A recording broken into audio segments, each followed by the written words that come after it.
Слава воюющей России. И пусть Евросоюз и Америка не заходят сюда, пусть живут своей жизнью. Так как сейчас идет война за Украину, за Киев, хотелось бы помянуть их павших в этой войне за независимость. Россия воюет за независимость всех бывших республик СССР. Если бы не Россия, то нам бы пришлось всем взять в руки автоматы. Поэтому спасибо Владимиру Владимировичу Путину.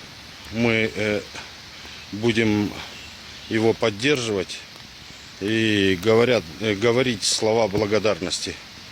Когда российские войска дойдут до границы Европы, наступит мир. Надо только подождать и поддержать Россию. Она воюет за нас. Спасибо. И хотелось бы в такой день, когда идет война, сказать, когда российский флаг будет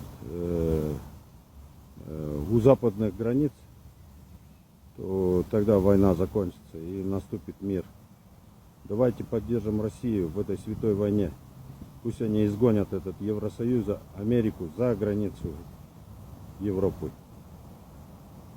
И мы тогда будем снова жить в мире и согласии.